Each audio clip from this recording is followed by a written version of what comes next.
हम बातें नहीं, हमने बोला डाल्टन थ्योरी सबसे पहले आई, कौन सी आई? बहुत सिंपल लेक्चर है, बेसिक लेक्चर है, प्रैक्टिस आपको ज्यादा करनी होगी, डिस्कशन पे ज्यादा ध्यान देंगे, बट एक बार ढंग से धीरे धीरे पढ़ते हैं छोटी छोटी बातों को। बोर मॉडल पे अगर अपन बात करें, बातें नहीं प्लीज, बोर मॉडल पे अगर अपन बात करें तो फिर सबसे पहले खैर मॉडल आते हैं डाल्टन साहब ने बोला एटम्स के बने हुए हैं, डिफरेंट होते हैं, उसके बाद वो फेल हो गए, फेल क्यों हो गए आपको पता था, वो एमिशन स्पेक्ट्रम और एब्जॉर्प्शन स्पेक्ट्रम को समझा, और बेसिक इलेक्ट्रॉन की खोज भी हो गई थी तो उसको भी समझा नहीं पाया। उसके बाद अपने कौन आए? J Thomson model, plum pudding model आया, तरबूज में बीज टाइप, पर वो भी इलेक्ट्रॉन एमिशन और एब्जॉर्प्शन एमिशन को ढंग से एक्सप्लेन नहीं कर पाया। उसके बाद जो है अपना कौन सा है? रदरफोर्ड। कौन आया? उन्होंने न्यूक्लियस की खोज कर दी, एटम को खाली भी बता दिया, घूमते हुए बता दिया, पर वो भी बहुत ढंग से इलेक्ट्रॉन एमिशन और इसको एक्सप्लेन, और वो मैक्सवेल्स इलेक्ट्रोमैग्नेटिक वेव थ्योरी भी उनको फेल कर रही थी कि अगर ये एक्सलेट कर रहा है चार्ज पार्टिकल तो ये गिर क्यों नहीं रहा। क्या मेरी बात क्लियर है? उसके बाद आया बोर मॉडल, जहां पे अपन आके रुक जाएंगे।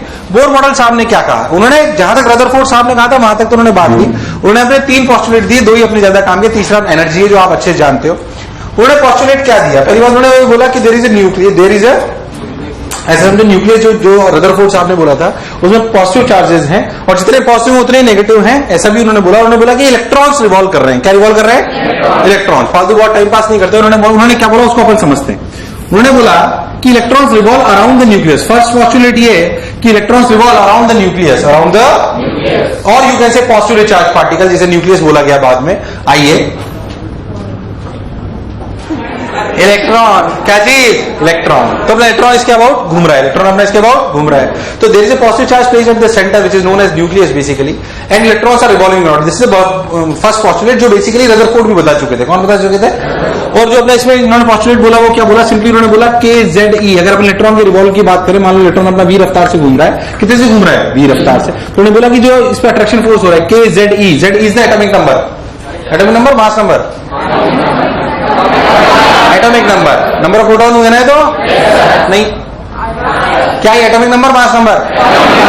ये अलग होता है, हम तो नंबर ही जानते थे। एटॉमिक नंबर, मास नंबर एक बात अलग है। मास नंबर मतलब न्यूट्रॉन प्लस, और एटॉमिक नंबर मतलब, तो जो यहाँ पे पॉजिटिव चार्ज हुआ Z हुआ, कितना हुआ? Z। और मान लो उसके आजू बाजू इलेक्ट्रॉन घूम रहे हैं, तो जो पहला इलेक्ट्रॉन घूम रहा है उसके बारे में बात करी जा रही है। क्या उसमें जो अट्रैक्टिव फोर्स लग रहा है वो लग रहा है KZE/R², and that is balanced by what? mv²/r, that is balanced bye, तो अपन ऐसे लिख दिया भाई साहब KZEE/r², और इधर अपन लिख दिया mv²/r। अरे हाँ ना तो बोल, mv²/r। सबने बोला ठीक, मैंने ही बोला, अरे पक्की बात। तो भाई साहब बहुत बढ़िया, KZE/r², mv²/r। चलो भाई बहुत बढ़िया, एक सेटिंग तो नहीं हो गई। ये पहले क्वेश्चन में बोल दी। तो इधर रदरफोर्ड साहब भी बोल चुके थे। कौन बोल चुके थे? पर उन्होंने एक और बात बोली कि ये हर जगह नहीं घूमते, दे move in stable orbits, they move इन, पहली बात दे मूव इन स्टेबल ऑर्बिट्स। ये कोई भी आर नहीं हो जाएगा, ये कोई फिक्स्ड लेवल्स हैं। क्या है? उसी में घूमते हैं, दे मूव इन स्टेबल ऑर्बिट्स। उस स्टेबल ऑर्बिट की कंडीशन क्या है जो सेकंड पोस्टुलेट में उन्होंने बताई? उन्होंने बोला पहली बात कि दे revolve in circular orbits like Rutherford said. अरे हाँ ना बोल यार, जो इक्वेशन उन्होंने बता दी KZEE/r² = mv²/r। ठीक भाई, बहुत बढ़िया। तो उन्होंने साथ ही साथ ये भी बोला they only move in stable orbits. Second postulate जो उनका था उसमें उन्होंने सिंपली बोला they move in stable orbits. ये स्टेबल ऑर्बिट्स की क्या कंडीशन है? उन्होंने बोला angular momentum of the particle या atom should be equal to, जो इलेक्ट्रॉन और उसका एंगुलर मोमेंटम है, that should be equal to NH/2π। सुना है क्या? NH/2π। N क्या है? N क्या है? इंटीग्रल मल्टीपल, 1 2 3 4 कुछ भी हो सकता है। अरे हाँ ना बोले यार। उन्होंने बोला कि अब जब एंगुलर मोमेंटम ऐसा होगा NH/2π, तब ऐसा होगा, तब वो स्टेबल होगा। इसका ये तो उन्होंने ऐसे ही बता दिया था। बाद में उसका लॉजिक भी समझ में आया जो अपन ने किससे सीखा था, जब अपने पार्टिकल नेचर ऑफ पढ़ी थी, मैंने बताया था आपको, वो स्टेशनरी वेव्स। अरे यार, बाद में का प्रूव भी हुआ ये स्टेबल क्यों होते हैं, क्योंकि स्टेशनरी वेव्स में एनर्जी का कोई डिसिपेशन नहीं आया। खैर, उससे पहले भी एक और बात आपको बताता हूं, एंगुलर मोमेंटम। हम जो भी पढ़ रहे हैं, याद करो आपने ग्रेविटेशन में चीज पढ़ी हुई, बाइनरी सिस्टम, याद है? Binary system. हम ऐसा मानते हैं सन और अर्थ में कि कौन चल रहा है, सन की अर्थ, असलियत में दोनों सेंटर मास के बहुत चल रहे हैं। अरे कौन चल रहा है एब्सोल्यूट रेस्ट तो वैसे भी किसी को नहीं पता। हो सकता है हमारा पूरी गैलेक्सी स्पीड ऑफ लाइट से चल रही है, हमें पता ही नहीं पड़ रहा हो, क्योंकि एब्सोल्यूट रेस्ट किसी कोई भी जानता, तो उसको हम चर्चा नहीं कर रहे। क्या मैं आपको सिर्फ इतना समझाना चाह रहा हूं कि जब आपने बोला था कि मान लो अर्थ के अबाउट कौन घूमता है, moon,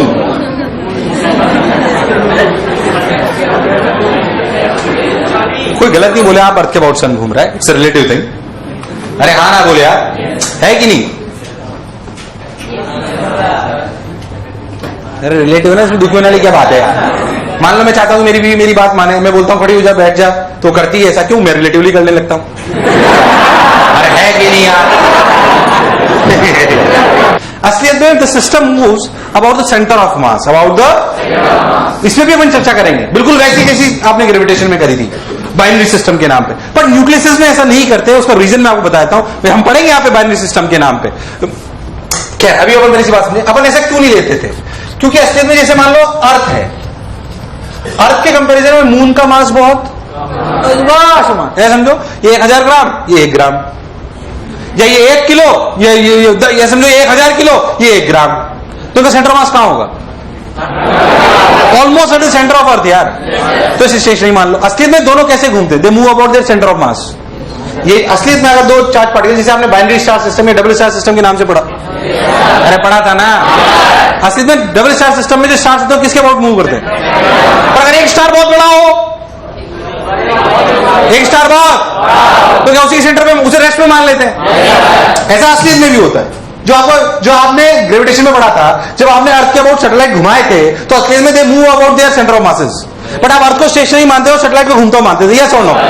why? Because earth has a very very large mass as compare to satellite, so that is also a binary system. But we assume that earth is at stationary and the particles are moving। जैसे gravitation में पढ़ा ना, उस तरह की बातें इसी में आती है। अगर आप ध्यान करें तो भगवान ने बहुत छोटी चीज से ऊपर तक एक ही तरीके का बनाया है। ग्रेविटेशन को होता है G1m2/r², ये होता है KQ1Q2/, सिमिलर टाइप की चीजें चलती है सब कुछ। अरे नहीं आया, उसमें पोटेंशियल जाती है KQ1Q2/r, उसमें आती है -Gm1m2/। मुझे इतनी हेवनली बॉडीज बड़ी बड़ी जिनमें जो फोर्स इस टाइप का फोर्स लग रहा है, उसी टाइप का फोर्स यहाँ पे भी है, सिर्फ एक K की वैल्यू। अरे यार मुझे लगा तुम्हें आया कि नहीं आया? सो दैट इज व्हाट, अगर आप सिमिलरिटी ढूंढोगे तो सोच कितनी बड़ी हेवनली बॉडी और उसी तरीके का फोर्स, जो एटम आपने देखा नहीं उसमें भी उसी तरीके का। अरे यार मुझे लगा तुम्हें आया। सोच के देख, इसी में आप अगर आगे समरफील्ड पढ़ोगे तो उसमें इलेक्ट्रिकल पाथ होता है इलेक्ट्रॉन का, याद तक केप्लर लॉ, इलेक्ट्रिकल पाथ ही था। अरे था कि नहीं था? उसी तरह की सिस्टम चलते हैं। हो सकता है हमें बहुत सालों बाद पता पड़े कि हमारे जो अभी तक तो खैर ऐसा नहीं हुआ, जैसे हो सकता है बोर मॉडल में जैसे अपने को एक स्टेबल ऑर्बिट्स मिले MVR = NH/।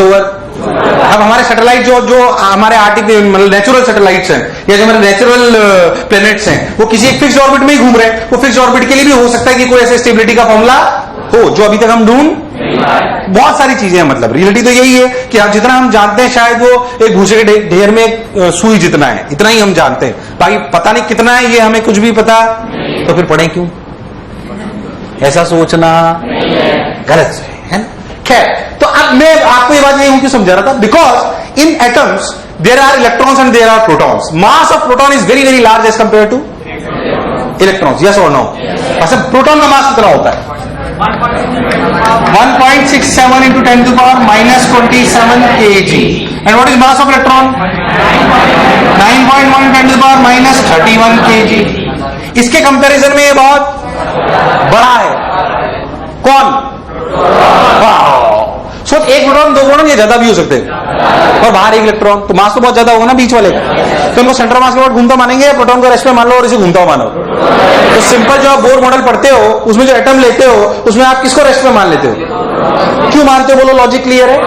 हालांकि ऐसा लॉजिक नहीं मानेंगे तो भी अपन पढ़ के बताएंगे आपको, जब अलग टाइप के कोई पार्टिकल्स हो जिसमें प्रोटॉन का मास, जैसे पॉजिट्रॉन। क्या चीज? पॉजिट्रॉन वो पार्टिकल होता है जिसका चार्ज तो इलेक्ट्रॉन के बराबर, मतलब प्रोटॉन के बराबर होता है, पर क्या मास इलेक्ट्रॉन के बराबर होता है? अगर ऐसा कोई पार्टिकल बन जाए जिसमें सेंटर पे पॉजिट्रॉन रखो और इलेक्ट्रॉन को घुमाओ, तो वो पॉजिट्रॉन के अबाउट भी घूमेगा क्या? They will revolve around about centre of mass. तो वैसे भी चर्चा करेंगे, पर अभी हम वैसी मेन नहीं कर रहे हैं। जो मैं बोला क्या चमका या प्राण फकीर उड़ गए? अरे हाँ ना बोल। ज्यादा आपको मेरी बातें सुननी है, उन्हें याद रखना है, बाकी प्रैक्टिस करनी है। सवाल जरूर आ सकता है, इसमें कोई शक वाली बात है ना। कोई नई चीज नहीं बोलूंगा, पुरानी बोलूंगा, थोड़ा शायद अलग तरीके से। खैर, तो मैंने बोला angular momentum equals to NH/2I and we have assumed, और we have assumed, why we assumed, I have given you the logic कि we have assumed that protons are at rest, nucleus is at the rest, nucleus is at, nucleus rest पर है। कौन rest पर है? Nucleus rest पर और उसके बाद कौन घूम रहे हैं? कौन घूम रहे हैं? क्या मेरी बात क्लियर है यार? हाँ ना बोल, अरे पक्का, अरे सोच लो, अरे गारंटी। तो अब इलेक्ट्रॉन्स घूम रहे हैं, बोलो क्लियर। पराग कहाँ है? पराग कुल कितनी आई? दोनों कहाँ है? दोनों नहीं आए। क्यों? Angular momentum to NH over 2 NH over 2। बहुत बढ़िया साहब। अब क्या करें? अब एंगुलर मोमेंटम, अगर हमारा प्रोटॉन यानी कि हमारा न्यूक्लियस स्टेशनरी है, अगर हमारा न्यूक्लियस, अरे हाँ ना बोल, अगर हमारा न्यूक्लियस स्टेशनरी तो घूम तो सिर्फ इलेक्ट्रॉन ही रहा है, तो एंगुलर मोमेंटम तो सिर्फ उसी का होगा। एंगुलर मोमेंटम होता है MR क्रॉस V। क्या होता है? ये तो जानते हो ना। R और V में कितना एंगल? 90। तो क्या MRV कितना? याद रखना, ये आप तब लिख पाए जब when you assumed that protons और nucleus are stationary. Nucleus are नहीं आया, नहीं आया। बहुत बढ़िया साहब। तो अपने लिखा MVR equal to NH over 2 this is the condition जो आप एटम्स के लिए लिखते हो सेकंड पोस्टुलेट में। किसमें? बोर में। और ऐसा इसका ये उन्होंने दे दिया था। उन्होंने बोला अब स्टेबल ऑर्बिट्स कौन होंगे? N के लिए चेंज करते जाओ। किसके लिए चेंज करते जाओ? N के लिए चेंज करते जाओ, you will find the stable orbit. जिसमें एंगुलर मोमेंटम ये होगा वो स्टेबल होंगे। इसका बाद में लॉजिक के स्टेशनरी वेव से समझ आया? किसे समझ आया? मैं आपको एक बार और समझाता हूं कि अगर हम इलेक्ट्रॉन को वेव मान ले तो मैटर वेव के हिसाब से क्या H/mv। डी ब्रोगली वेवलेंथ क्या होती थी? H/mv। और अगर ये स्टेशनरी वेव बनने तो क्या पूरे लूप बनने चाहिए? नहीं आया। अब सोच, अगर आपके लूप पूरे बनने तो देख कैसे करते थे? ऐसे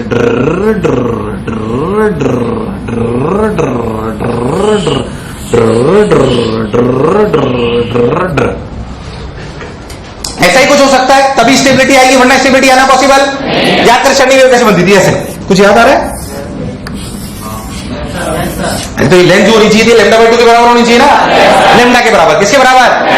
इसमें पूरा लेमडा। वैसे एक लूप λ/2 में बन सकता है, पर चूंकि अगर आप यहां पे सोच में यहीं पे रोक दूंगा तो फिर ये इससे मैच नहीं करेगा। तुझे मेरी बात चमकी रही यार? इसमें लेमडा के बराबर कि λ/2 के बराबर? जो उसकी पूरी पेरिफेरी होनी चाहिए किसके बराबर होनी चाहिए? लेमडा। किसके? अरे नहीं आया। किसके? लेमडा के बराबर। इसलिए ठीक है, तो सोच, जो 2πr लेंथ होनी चाहिए, क्या होनी चाहिए? जो 2πr है length, 2πr radius, that should be equal to n lambda, that should be equal to lambda is the d Broglie wavelength if electrons are acting as a wave. If electrons are acting as a, then lambda is equal to H/mv. तो 2πr equals to NH/mv. देख, MVR equals to NH over। क्या ये logic और ये logic कॉन्साइड कर गया? करा कि नहीं करा? तो इस बात का एक्सप्लेनेशन आ गया कि इलेक्ट्रॉन इसमें स्टेबल इसलिए रहते हैं क्योंकि they will act as a wave, and waves कौन सी? स्टेशनरी। और स्टेशनरी वेव से एनर्जी बाहर जाती है। ये एक्सप्लेनेशन था किस बात का? मैक्सवेल्स इलेक्ट्रोमैग्नेटिक वेव थ्योरी का, जिन्होंने कहा था कि अगर ये इलेक्ट्रॉन है और ये वेव की तरह, मान लीजिए कि ये जो है पार्टिकल जो एक्सेलरेट करते हैं वो अपनी एनर्जी छोड़ते हैं, उन्होंने बोला नहीं, ये वेव की तरह ट्रीट कर रहे हैं और इसलिए ऐसा हो रहा है। पहले तो जो मैं बोला क्या चमका? प्राण पखेरु। अरे सोच लो, सिंपल सी बात अपन ने अभी तक यहां तक लिखी। जो समझ आया अपनी भाषा में लिख डालो। जो भी मैंने बोला, क्यों हम प्रोटॉन को रेस्ट मानते हैं, सब अपनी भाषा में लिखना है। क्यों मानते हैं बोलो, क्लियर है? सब खुद लिखना है, बिल्कुल अच्छे से लिखें। क्यों हम प्रोटॉन को स्टेशनरी मानते हैं? असलियत में दोनों एक दूसरे के सेंटर ऑफ मास के अबाउट घूमते हैं, पर चूंकि प्रोटॉन का मास बहुत ज्यादा है इलेक्ट्रॉन से, तो हम ऐसा मान लेते हैं कि protons are stationary, electrons are revolving around it. बोलो क्लियर है? ये बातें लिखनी है। फिर आपको लिखना है कि सेकंड पोस्टुलेट में कि इन्होंने माना था कि angular momentum equal to NH over 2π। फिर आपको बोला कि इसका जस्टिफिकेशन लाया गया जब हम इलेक्ट्रॉन को वेव मान लें और इस तरीके से हो जाए कि 2πr equal to n lambda, तो दोनों रीजन जस्टिफाई हो जाते हैं।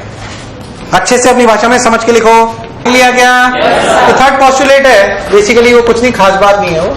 थर्ड पोस्टुलेट बेसिकली आप ये बोल सकते हो कि थर्ड पोस्टुलेट बोला जाता है कि total energy of the system is basically potential energy plus kinetic energy. Potential energy क्या बोली जाती है बताना जरा? टोटल एनर्जी क्या लिखी जाती है? बोलो जल्दी बोलो। अगर अपन देखें पोटेंशियल एनर्जी क्या होगी? -kZe²/r। बोलो क्लियर? और काइनेटिक एनर्जी 12mv²। अगर आप बहुत ध्यान दो तो काइनेटिक एनर्जी लिखी जा रही है कितनी? 12mv²। और आप बहुत ध्यान देखो तो पोटेंशियल एनर्जी लिखी जा रही है -kZe²/r। पहले था यस और नो, इसमें फिर से आगे से चर्चा करेंगे अलग बात। अगर आप बहुत ध्यान से देखो तो आपको कुछ कुछ बातें समझ में, ये तो पॉजिटिव है सिंपल। अगर आप बहुत ध्यान देखो तो आपने पहली इक्वेशन लिखी, वो लिखी mv²/r = kZe²/r²। याद है kZe²/r, ये mv², देखो उधर से mv² ये रख, kZe²/2r, नहीं कोई 2r ना, अरे 2 पहले का भी तो रखा है, 2 ने 2 को मार दिया, वो z है और वो 2 है, तो z को 2 से मारते, एक अल्फाबेट है एक न्यूमेरिकल है, तुम्हारा कोई भरोसा। अब देख सिंपल, उसमें क्या है, काइनेटिक एनर्जी का मैग्नीट्यूड और पोटेंशियल का मैग्नीट्यूड किसका ज्यादा है? किसका किसका किसका? पोटेंशियल का। हाँ, इसका मैग्नीट्यूड ज्यादा है और इसका मैग्नीट्यूड, अगर आप बहुत ध्यान से देखो तो दिस इज पोटेंशियल एनर्जी का मैग्नीट्यूड का डबल की हाफ। बोलो क्लियर? अच्छा, इस वैल्यू को यहां रखो, दोनों को जोड़ के, अगर दोनों का हाफ इमेज की जगह अपन kZe²/2r रख दें तो -kZe²/2r। पहली बात इस why they are stable, there is a reason why our earth system is stable, because if you keep them at infinite place their potential energy becomes zero। But अगर वो ऐसे घूमते रहे होंगे तो उनकी एनर्जी, टोटल एनर्जी जो उनकी है, टोटल एनर्जी वो 0 से कम है कि ज्यादा है? कम। That is why they are stable, क्योंकि हर चीज जो स्टेबिलिटी में है वो कम एनर्जी में रहना चाहती है, ज्यादा में, कम में ज्यादा में, डल रिस्पॉन्स, कम में ज्यादा में। अगर वो कम में रहना चाहती है, अगर वो कम में रहना चाहती है तो जाहिर सी बात है कि energy equals to -kZe²/2r, -kZe²/, ये एनर्जी नेगेटिव है। नेगेटिव है मतलब ये 0 से कम है, 0 से कम है मतलब अगर दोनों इलेक्ट्रॉन और प्रोटॉन अनंत में रखे होते इन एटम्स के तो क्या उनकी एनर्जी 0 होती? ये उससे भी कम है। मतलब एटम इसलिए स्टेबल है क्योंकि अगर इसके पार्टिकल्स अलग अलग दूर भी रखे होते तो वो ज्यादा अनस्टेबल होते इसके बनिस्पत अगर ये साथ घूम रहे। यार नहीं आया, आया नहीं आया। खैर, अगर आप बहुत ध्यान से देखो तो आपको समझ में आएगा कि टोटल एनर्जी का मैग्नीट्यूड, क्या काइनेटिक एनर्जी के मैग्नीट्यूड के बराबर है और क्या ये पोटेंशियल एनर्जी के मैग्नीट्यूड का आधा है? अरे क्या पहले भी पढ़ा था? यार हाँ ना बोल। इस पर अभी भी और चर्चा करेंगे, इतनी बेसिक बात अपने को आनी। पहले था जो बोला चमका, बता, फिर आगे बढ़ते हैं। असलियत में कैलकुलेशन कराई जाती है बोर मॉडल की। किसकी? बस बोर मॉडल की एक जो मेजर खामी है वो ये थी कि ये बोर मॉडल उन्हीं एटम्स के लिए एप्लीकेबल है। ये सारी कहानी जो हाइड्रोजन लाइक हैं। कैसे हैं? बाकी इन्होंने electron emission, emission spectrum, absorption सब एक्सप्लेन कर दिया था इन्होंने। मैक्सवेल का जो खतरा था वो उन्होंने बता दिया। अरे हाँ ना बोलिया। पर इसी एक मेजर ड्रॉबैक है वो ये कि it is applicable only to hydrogen like atom. Hydrogen like atoms मतलब जिनमें एक इलेक्ट्रॉन, जैसे 2-3 इलेक्ट्रॉन होते फिर ये वैलिड, इसलिए उसके बाद की भी और बहुत सारी थ्योरी अपनी यहीं तक है। तो hydrogen like major drawback of this Bohr model क्या है? मेजर ड्रॉबैक क्या है? It is applicable only to hydrogen like. Hydrogen like मतलब या तो हाइड्रोजन हो या He+ हो या लिथियम 2 या फिर बेरिलियम। तुम्हें समझ आ रहा है? Atoms with 1 electron, atoms with. तो Bohr model is major drawback of Bohr model is it is applicable only for hydrogen like atoms, but otherwise it can explain everything जो भी आपने पहले सोची थी। पहले तो जो बोला चमका, तो लिख लो ये बात। Major drawback of hydrogen like, major drawback of Bohr model is, major drawback of Bohr model is, major drawback of Bohr model is it is applicable only for hydrogen like atoms. It is applicable only for hydrogen like atoms. It is applicable only for hydrogen like atoms. It is applicable only for hydrogen like atoms. Got my point? यार आवाज नहीं, हाँ ना बोल। It is applicable only for hydrogen like atom, ये इसका major drawback था। खैर, हम वापस अपनी इक्वेशंस पे आते हैं। मान लीजिए कि अपना ये ऐसे है, ये अपना Z ही है, ये अपना इलेक्ट्रॉन है, v रफ्तार से चल रहा है, क्या रेडियस है। अब कौन कौन से रेडियस होंगे हमारे लिए इंपॉर्टेंट है भाई, फर्स्ट ऑर्बिट क्या होगा, सेकंड ऑर्बिट क्या होगा, थर्ड ऑर्बिट क्या होगा, तो किस रेडियस का होगा, क्या उसकी कहानी चल रही होगी। तो अगर हम बेसिक दो इक्वेशन की बात करें तो दिखाई देती है kZe square by R equal to mv square by R and according to Bohr postulate mvr equal to nh over 2 pi. मुझे लगा नहीं तुम्हें आया, ध्यान से देखो तो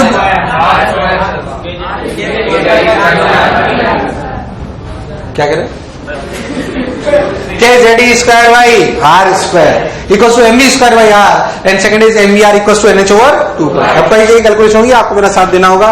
इधर देखें ध्यान से, अगर हम लोग ध्यान दें तो इसमें दो मेजर वेरिएबल है v और r।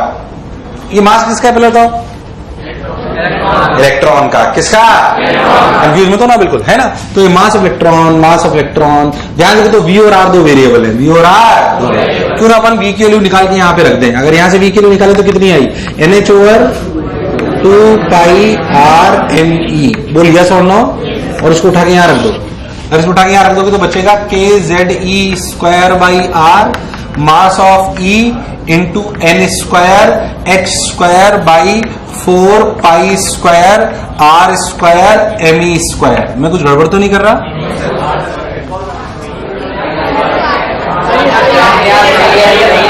सही तो है।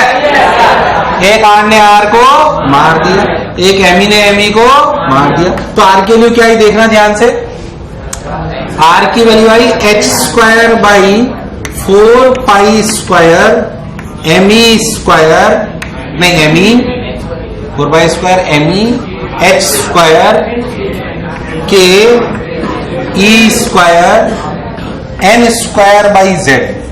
इनको अलग इसलिए करा क्योंकि n 1 2 3 4 हो सकता है और z भी एटम के लिए अलग हो सकता है, बाकी सब सेम है। एटम चेंज करोगे और n चेंज करोगे, पर ये बाकी सारी की सारी चीज क्या रहेंगी, k चेंज नहीं हो सकता, k स्प्रिंग कांस्टेंट है। E k की वैल्यू कितनी होती है, 1 होती है CGS में, छोड़ो कुछ नहीं। E की वैल्यू 1.6, मास ऑफ इलेक्ट्रॉन 9.1, पाई की वैल्यू 2.44, h की value 6.6234 into 10 to the power minus 34। पक्की बात, चाहो तो सबकी वैल्यूज रख लो, आपको r की वैल्यू आती हुई नजर आएगी। वैसे आपको याद है 0.529 एंगस्ट्रॉम। पूरा लाके बताऊं, मैं लाके भी बता सकता हूं, इसीलिए मैंने कैलकुलेटर मंगाया है। तो तुम्हें फील ज्यादा आ जाएगी और आती हो तो छोड़ो। अब आप h की वैल्यू रख सकते हो 6.634 into 10 to the power minus 34, 4 की रख सकते हो, पाई की रख सकते हो, me की रख सकते हो, k की रख सकते हो क्या।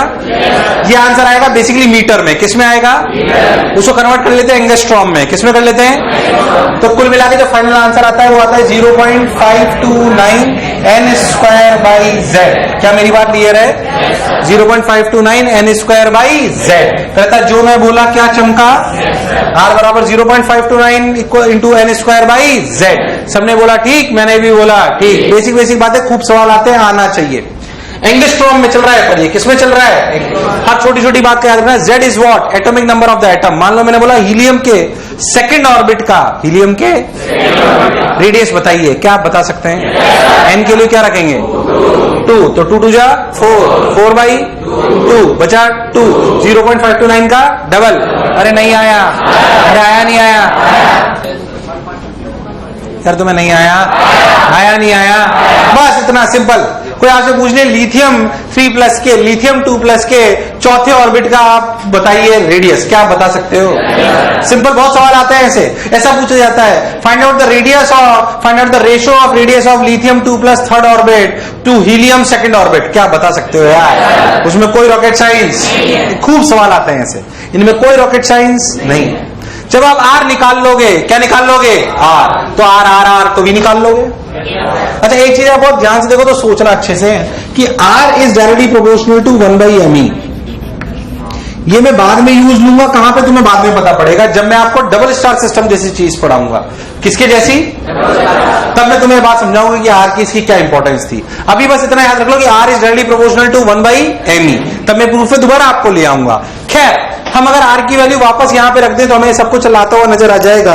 अगर आप वी की वैल्यू पे रख दो यहाँ पे तो आपको क्या नजर आएगा, देखिए वी की वैल्यू पे अपन रखा जाएगा NH बाई 2 पाई MER, और आर की वैल्यू कितनी है, ये रही H square N square 4 pi square ME KE square into Z. पहले था यस और नो।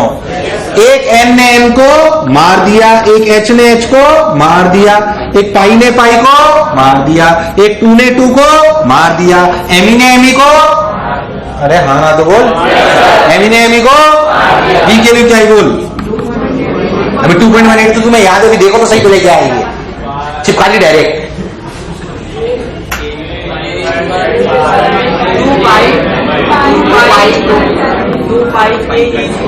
2 पाई के square by h into z by n. क्या this is a constant term?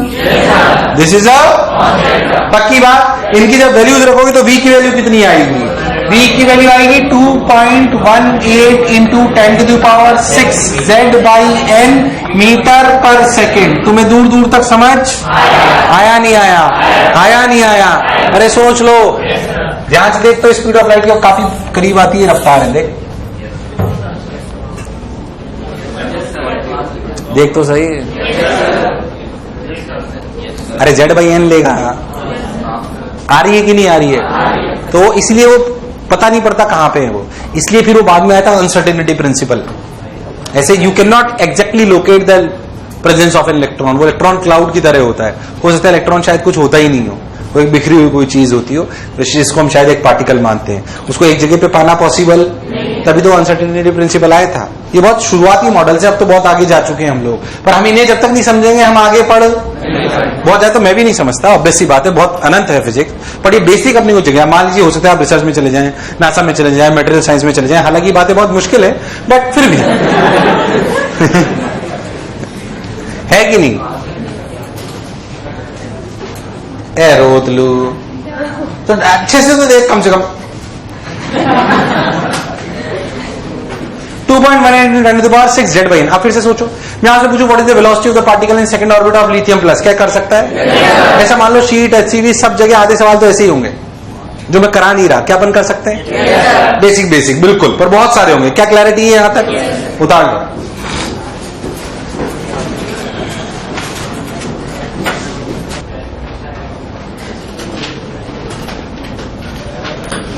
उतार लिया क्या? अब सुन, तो इस पे बिल्कुल बेसिक बेसिक सवाल आप कर सकते हैं। बहुत सारे सवाल इन वैरायटी पे आते हैं, मैं काइनेटिक एनर्जी भी बताता हूं आपको, फिर उस पर और अलग से चर्चा करेंगे। अगर अपन टोटल एनर्जी की बात करें, किसकी बात करें? टोटल एनर्जी की अगर अपन बात करें तो अपने एनर्जी का फॉर्मूला अभी भी अपन ने देखा आया था, -kZe² by R plus kZe² by 2r। Total energy of the system is -kZe² by 2r। अरे हाँ ना बोल यार, मुझे लगा नहीं तो मैं आया। ध्यान से देखो, तो टोटल एनर्जी आपको लिखनी तो आर की वैल्यू क्या थी, वो रही, कहां गई कहां गई कहां गई कहां गई, वो रही। अरे हाँ ना बोल यार, तो आर की वैल्यू अपन वहां से रख सकते हैं, इसमें कोई शक वाली बात। तो देख एक्सप्रेशन कैसा आया, -kZe² बाई 2r। आर की वैल्यू कितनी? आर की value H² N² 4 pi square MEKE² Z। पहले था यस और नो, मैं अकेला ही सीख रहा हूं। अरे करा हुआ है तुमने सबने यार पहले यार, तो बोलो जल्दी खत्म करता हूं उसको। 2 ने 2 को मार लिया, H का H का H ने H को नहीं मारा गया, नहीं मारा गया, ठीक, तो रख लेते हैं। -k e⁻4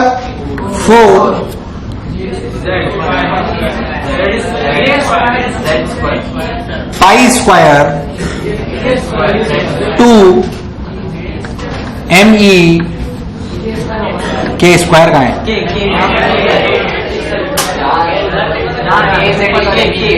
हाँ तो K स्क्वायर हो गया ना,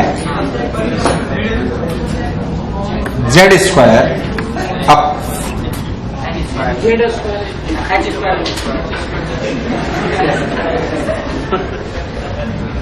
नीचे क्या बचा?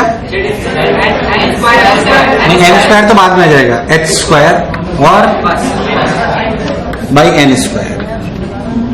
अरे क्या बात है भाई, मौत से डर नहीं लगता क्या?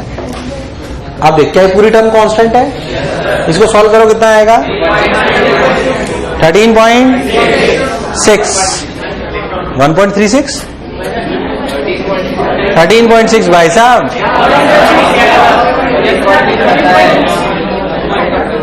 नहीं, पॉइंट का फर्क तो बहुत बड़ा फर्क होता है सर। -2k² e⁴ सॉल्व करके बताऊं? Yes sir. ये बेसिकली जूल में आता है, पर अपन इसे कन्वर्ट किसमें कर लेते हैं? इलेक्ट्रॉन में।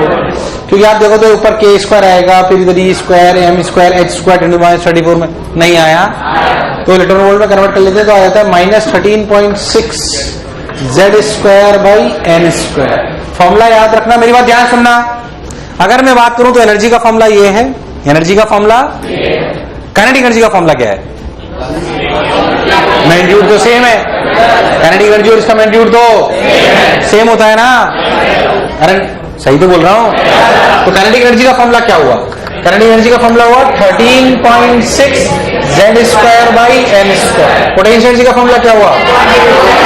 20 नहीं, आधा होगा ना पोटेंशियल एनर्जी। ये इतना है तो पोटेंशियल एनर्जी डबल होगी ना, वही तो बोल रहा हूं। -27.2 Z²/n²। ये भी अपने को याद रह जाए तो कोई बुराई नहीं है। ये अपनी एनर्जी का फॉर्मूला है। किसका फॉर्मूला है? अब किसी भी ऑर्बिट में आपसे एनर्जी पूछ ली जाए तो कोई बुराई वाली बात। 3 स्टैंडर्ड फॉर्मूले हैं, आर, वी और इनसे सब निकल आता है। सब क्या? काइनेटिक एनर्जी, पोटेंशियल एनर्जी, ये एनर्जी और भी बहुत सारी चीजें क्या क्या वो भी मैं आपको बता दूंगा। जो आपने शायद नहीं सुनी वो आप सुन लेना। फिर तक यहां तक बात क्लियर है? फिर अपन एनर्जी पे ही बहुत ज्यादा पीएचडी करेंगे, कैसे वो मैं आपको समझा दूंगा, पहले उतार लो।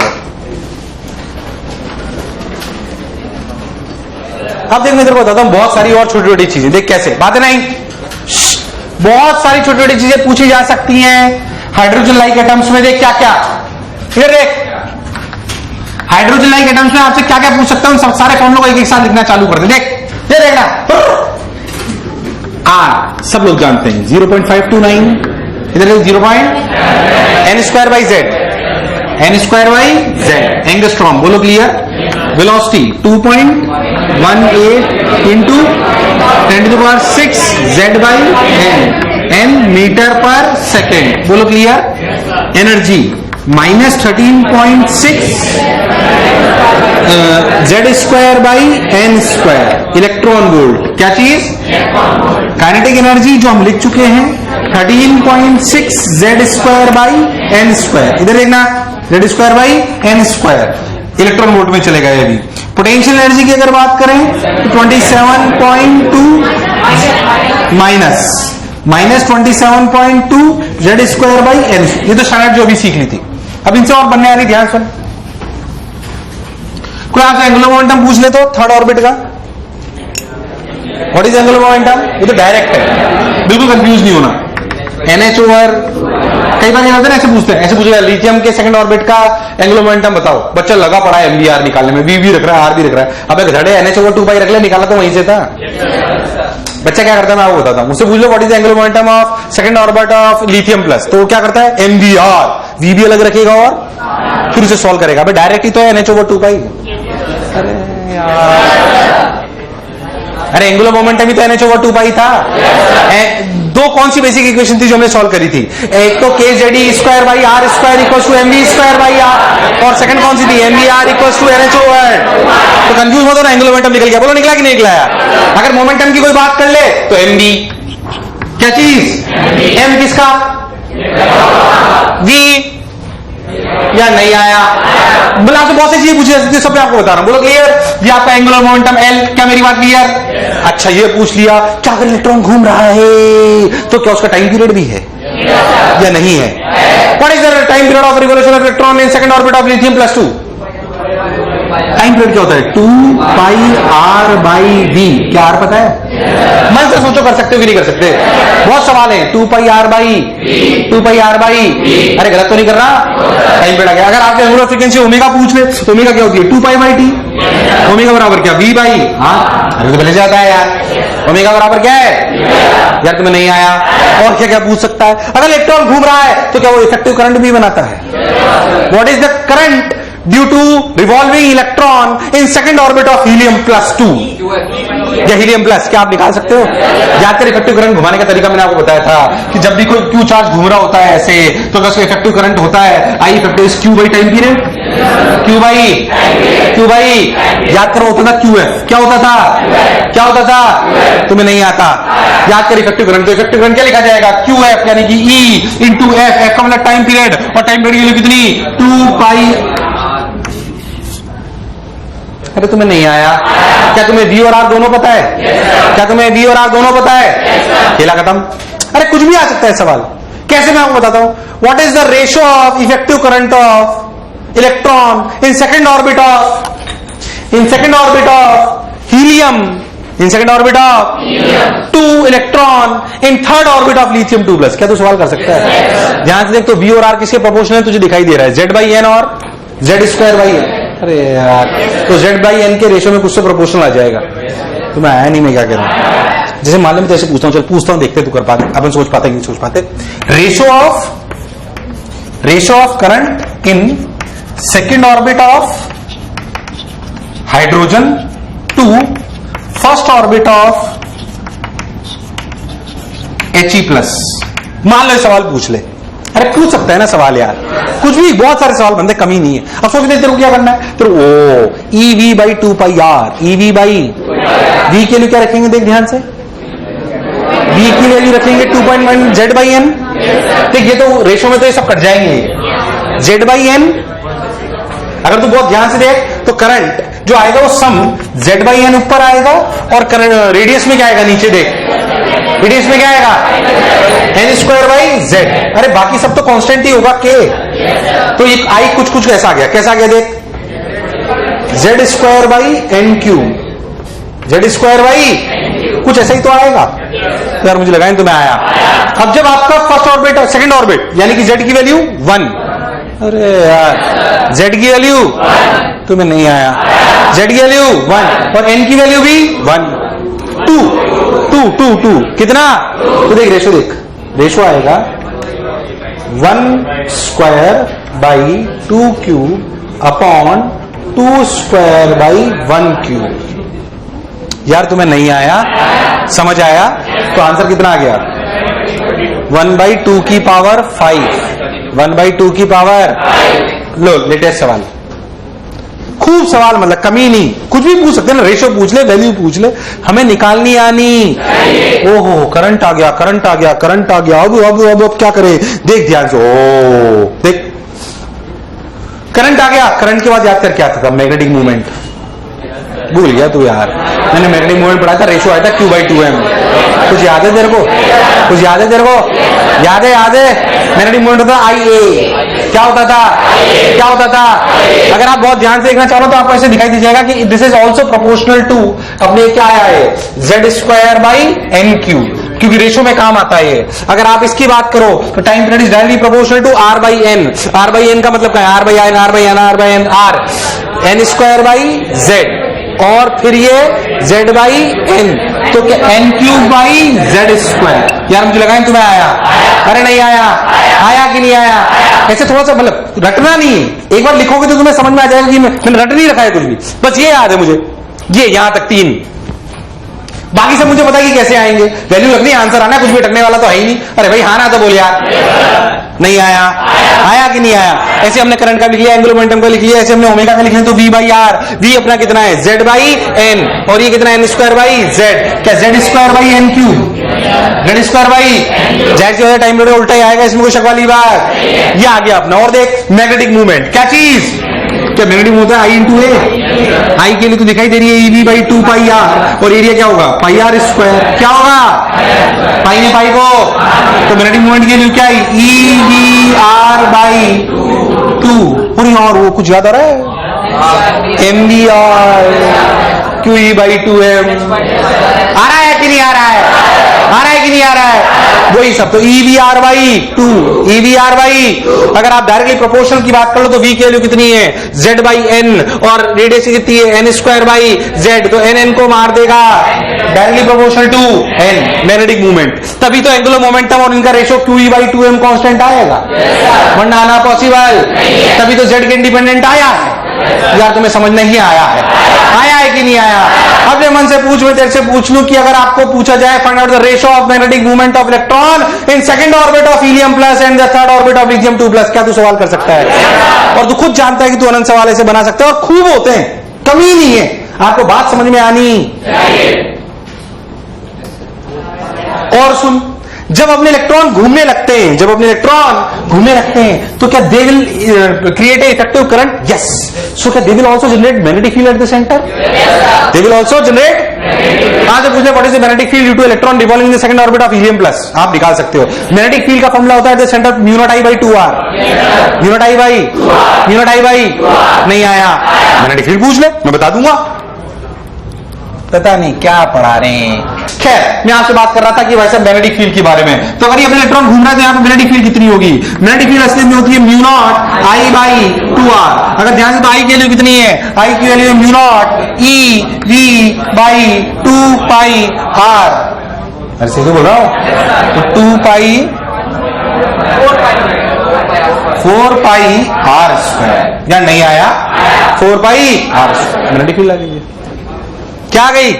ये किसके प्रोपोर्शनल आई? देख ले, V किसके प्रोपोर्शनल है? Z/N। और ये किसके? तो Z/N, N की पावर 4 Z², तो Z³/N की पावर 5। तुम्हें दूर दूर तक समझ क्या पूछ लेगा? ये हो गया लोग। मैं तो कह रहा हूं आपसे ऐसे प्लान निकालने हो आपके भाई साहब, ये रटना नहीं है, ये सब चीजें आपको समझनी है। कितनी चीजें हमसे पूछी, और अगर पूछी जाएंगी तो मुझे डरने की जरूरत। मैं आपसे क्या बोलूं? सुनना, मैं आपसे बोलूं कि इलेक्ट्रॉन रिवॉल्व कर रहा है। क्या कर रहा है? इलेक्ट्रॉन रिवॉल्व कर रहा है। बोलो क्लियर है? और वो इलेक्ट्रॉन रिवॉल्व कर रहा है हीलियम के सेकंड ऑर्बिट में, और हम इलेक्ट्रिक फील्ड लगा दी। याद कर, मैं तेरे को बताया था पैराडाया, तो कहते पैराडाया सिखाया था। तो कहते कौन पैरा होते हैं, कौन डाया होते हैं, फिर फेरोमैग्नेटिक। कुछ याद है? उनके स्पिन मोमेंटम पे डिपेंड करता है। कुछ याद है तेरे को या भूल चुका है? याद कर, वो अलाइन क्यों करते थे? क्योंकि उन पे टॉर्क लगता था। टॉर्क क्यों, वो अलाइन क्यों करते थे? पहली बात, क्योंकि सोच, इनके साथ मैग्नेटिक मूवमेंट एसोसिएटेड है। किसके साथ? रिवॉल्विंग इलेक्ट्रॉन्स के साथ। रिवॉल्विंग इलेक्ट्रॉन्स के साथ क्या एसोसिएटेड है? अब सोच, मैंने मैग्नेटिक मूवमेंट ऐसे एसोसिएटेड है और मैग्नेटिक फील्ड लगाई ऐसे, क्या it will try to align into this direction? तो टॉर्क लगता है M×V। क्या लगता है? तो सवाल आ सकता है कि if the electron is in the second orbit, if the electron is in the of helium plus, of helium, and we have applied a magnetic field of 2 Tesla, कितना? 2 Tesla, and the angle between magnetic field and magnetic movement and magnetic field is 30 degree. Find out the torque. क्या तेरे को पहले magnetic movement निकालना आना चाहिए? पर है वो पुरानी बात, डरने की बिल्कुल जरूरत नहीं है। अरे कभी नहीं आया? आया कि नहीं आया? अब तू खुद सोच, अनंत सवाल है सब जो लिखा हुआ है बोर्ड पे। अपने आप में 50-100 सवाल बना सकते हो आप अपने आप में, बिना किसी दिक्कत के। क्या क्लैरिटी है? 101%? राइट। वॉट एवर नहीं, whatever return on the board.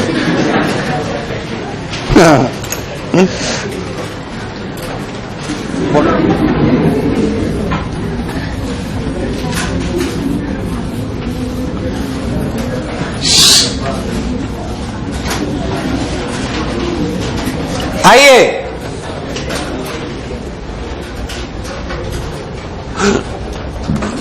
इधर देख, let's come to the point. और थोड़ी थोड़ी बातें करते हैं जो हमें याद होनी। हाइड्रोजन एटम और हाइड्रोजन लाइक एटम, इनके लिए अगर हम बात करें तो हमें स्टैंडर्ड इनकी पोटेंशियल एनर्जी और इनके बारे में पता होना चाहिए। अगर आपको पता हो तो आपको छोटी छोटी बातें बताता हूं कि अगर ये आपका न्यूक्लियस है Ze, और इसी से पहला शेल, फिर दूसरा शेल, फिर तीसरा शेल एंड सो ऑन। इस पहले शेल को कहते हैं KLM। सुना है क्या? K शेल, L से first orbit, second orbit, third orbit भी बोलते हैं। KLM भी इनका नाम होता है। बोल होता है क्या? तो स्टैंडर्ड नोटेशन से बहुत सारी चीजें आपको डायरेक्ट याद होंगी, तो आपके सवाल आसान होंगे, इसमें कोई शक वाली बात नहीं है। ध्यान सुनना। अगर अपन ध्यान दें तो K shell L M N, यहां तक बहुत है, बस यहां तक स्टैंडर्ड बात है। अगर हम K शेल की बात करें, L की करें, M की करें, N की करें, एनर्जी इस पे बात करते हैं, इसकी एनर्जी कितनी होगी? कितनी होगी हाइड्रोजन के लिए? -13.6, मैं वही लिख देता हूं, थोड़ा सा कंफ्यूजन हो जाएगा नहीं तो। -13.6 इलेक्ट्रॉन वोल्ट। पर अगर सोच ये ही किसी दूसरे एटम के लिए होता तो -13.6 Z²/n², तो सिंपली आप लिख लो -13.6 Z²। ऐसे ही सोचो तो L के लिए क्या होगा? -13.6/4 करो इसको, 3.4। अरे 13.6/4 करो ना, कितना आएगा? ये काम आते हैं। -3.4 इलेक्ट्रॉन वोल्ट तो आएगा -3.4 Z²। बोल यस और no. In the same way आप इसे निकालो तो -13.6/9 कितना आएगा? 1.51 सॉरी 1.51। अरे हाँ ना बोल यार, कुछ स्टैंडर्ड अपने को याद रहे तो कोई बुराई नहीं। मैं वो कर करके बताया था ताकि आपको फील आ जाए। 13.6 डिवाइड बाई 9 कितना आया? देखो 1.51 कितना आया?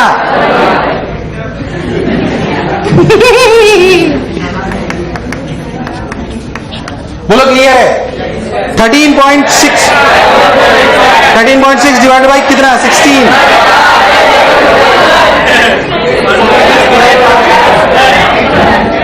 क्या है? 13.6 डिवाइड बाई 16 कितना आया? 0.85। तो 0.85 मैंने गैप कम क्यों दिखाया था? क्योंकि असलियत में माइनस में चल रहा है सब कुछ। 0.85 इलेक्ट्रॉन वोल्ट Z²। बोलो क्लियर? अगर आप जाएंगे तो गैप कम हो रहा है। गैप देख 13.6 माइनस 3.4 10.2 आएगा। देख, अरे हाँ ना बोले यार नहीं आया। अगर अपने को गैप याद रह जाए तो कोई बुराई नहीं, क्योंकि बाद में काम आएगा अभी समझते वक्त। 2.82 इलेक्ट्रॉन वोल्ट, ये गैप हो जाएगा 10.2 Z² इलेक्ट्रॉन वोल्ट। यस और नो? यार मुझे लगा तो मैं आया। कुछ स्टैंडर्ड जो याद होने चाहिए उनके बारे में बता रहा हूं। अगर अपन बात करें 3.4 minus 1.51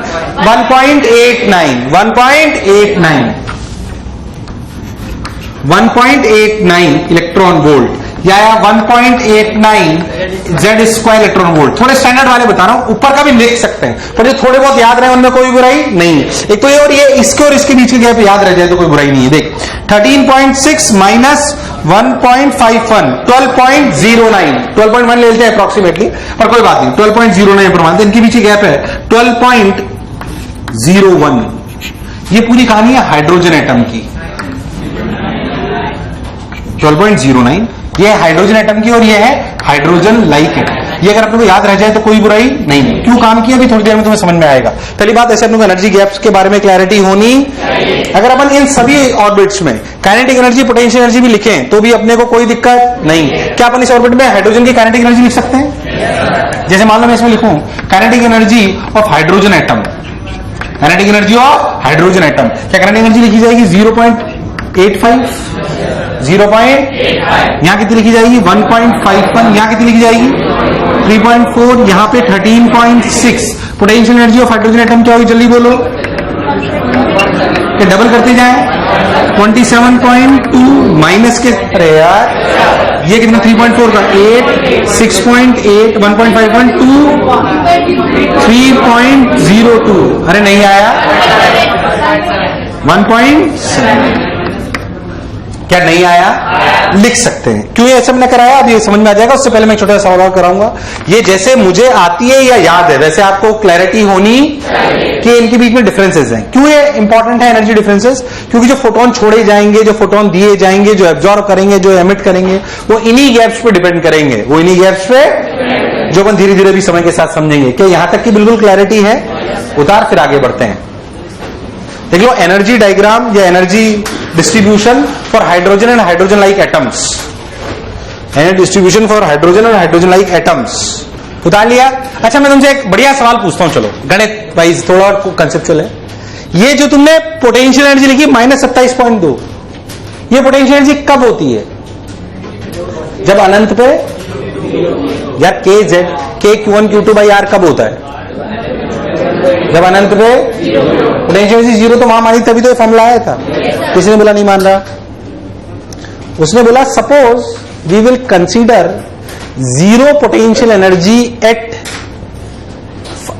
first orbit of hydrogen atom. क्या बोला उसने?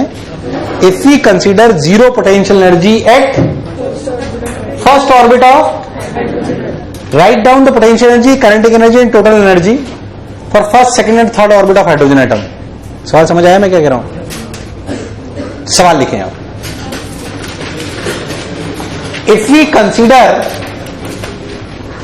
Zero potential energy, if we consider zero potential energy at first orbit of hydrogen atom, at hydrogen atom, write down total energy, kinetic energy and potential energy for first, second and third orbit of hydrogen atom.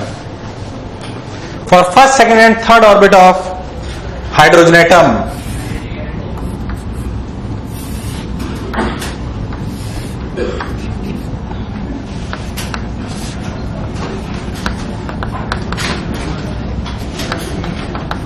पहला तो मेरा सवाल समझ आया कि नहीं आया? सवाल सबको क्लियर है? चलो करो.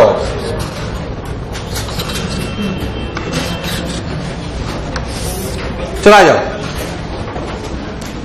अगर मैं पोटेंशियल एनर्जी जीरो मान लूं at the first orbit of hydrogen atom, then you are suppose to write down the kinetic energy for the first, second and third.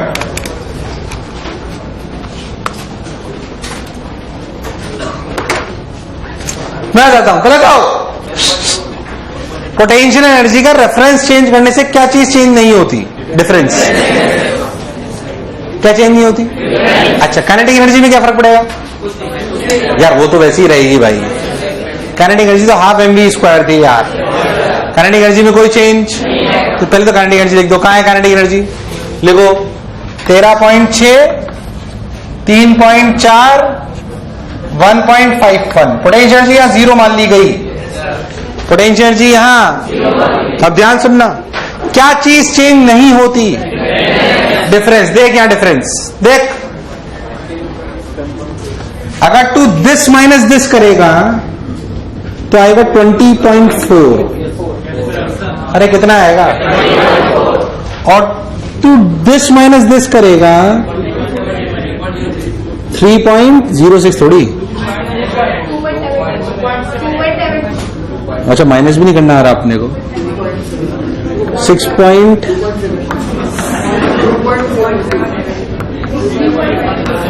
10 में से 2 गया 7.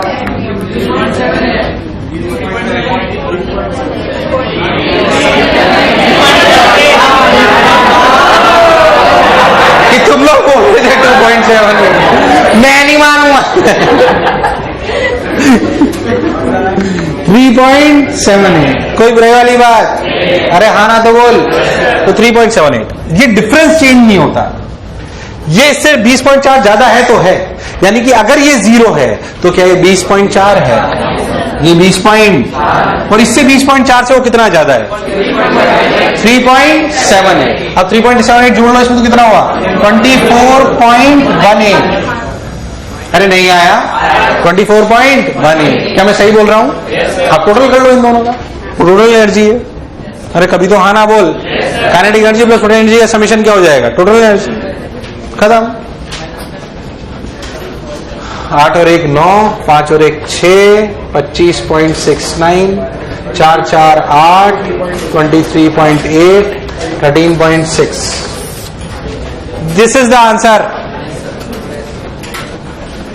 तुम्हें दूर दूर तक समझ आया नहीं आया?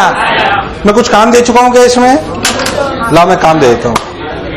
एचसीआर शीट दो, मैं काम दे देता हूं भाई. काम करना चालू करो. लाओ शीट और एचसीआर दो. फोटोलिटरी इफेक्ट पूरा कर लो. एक्सरसाइज 1 लिखो. एक्सरसाइज 1 17 तक. यार बात नहीं प्लीज. और एचसीआर मत हो कोई. और एक्सरसाइज 2 कर लो 9 तक. एक्सरसाइज 2 9 तक. उसके बाद 23 से लेकर 25 तक. एक्सरसाइज 3 1 से लेकर 10 तक, और HCR में दो, HCR में तो फोटोलिटरी इफेक्ट वाली थी, दे रहे हैं। चैप्टर 2 है उसमें शायद, फोटोलिटरी मटेरियल तो एक साथ ही है शायद। अबे तुमने यार ये काम मैंने ना तुम्हें पहले भी दे दिया था, पता है तुम्हें? तुम लोग गजब करते हो, मतलब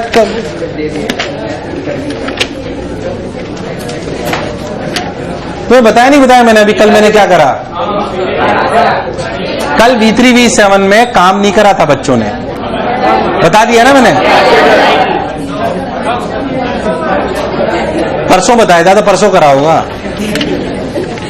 याद रखते साला, एक ही बात 10 बार बताता है, इसका भरोसा नहीं है। Chapter 42 complete, 42 chapter 42 complete. बढ़िया सवाल है, मैं एक साथ ये डिस्कशन करूंगा चैप्टर 42। Prepare yourself. लो